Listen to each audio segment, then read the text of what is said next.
रोहन और सोनू अब पत्थर की मूर्तियां बन चुके थे। विक्रम और अली उस रात तो भाग गए थे, लेकिन दोनों ने कसम खाई, जो भी हो जाए हम अपने दोस्तों को वापस इंसान बनाएंगे। रात के 11 बजे विक्रम और अली फिर पार्क के बाहर पहुंचे। विक्रम के हाथ में बड़ी सी टॉर्च थी, अली के हाथ में हनुमान चालीसा, फूल और सिंदूर। अचानक पार्क की पुरानी लोहे की ग्रिल करकराते हुए अपने आप खुल गई। हवा में अजीब सी आवाज गूंजी। धीरे धीरे दोनों अंदर बढ़े, पर जैसे ही पहुंचे देखा कि रोहन और सोनू की मूर्तियां गायब थीं। अली ने घबरा कर पूछा, उनकी मूर्तियां कहां गईं? तभी घास की जड़ें सरकने लगीं, जैसे फुसफुसाकर कह रही हों, फिर कोई आया है। बरगद के पीछे से आवाज आई। दोनों भागते हुए उधर पहुंचे।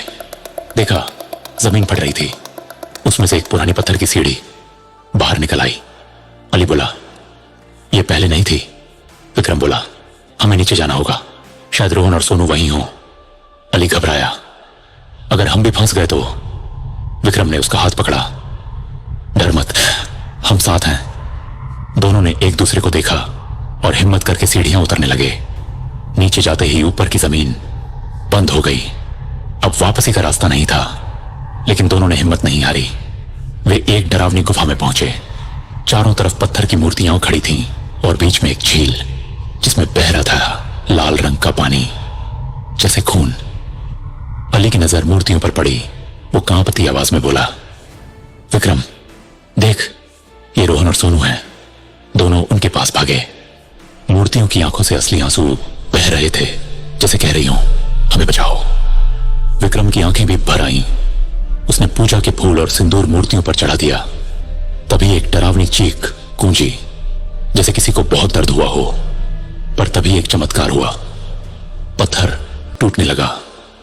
रोहन और सोनू फिर से इंसान बन गए। सबने एक दूसरे को गले लगाया। रोहन और सोनू रो पड़े। तुम लोग हमें बचाने आए, विक्रम बोला। हमने वादा किया था ना। पर तभी माहौल फिर बदल गया। बाकी मूर्तियां हिलने लगीं। कहीं से आवाजें आईं, हमें भी बचाओ, हमें छोड़कर मत जाओ। और फिर एक डरावनी गूंजती आवाज आई, तुम वापस नहीं जा पाओगे, मैं किसी को नहीं छोड़ूंगी। अब सवाल यही है, क्या सभी बाहर निकल पाएंगे या आएगी कोई और नई मुसीबत? जानने के लिए देखिए अगला भाग और रिदम ऑफ लाइफ चैनल को सब्सक्राइब करना मत भूलिए। इसके पहले क्या हुआ जानना है तो हमारे चैनल पर जाकर पहला भाग जरूर देखो।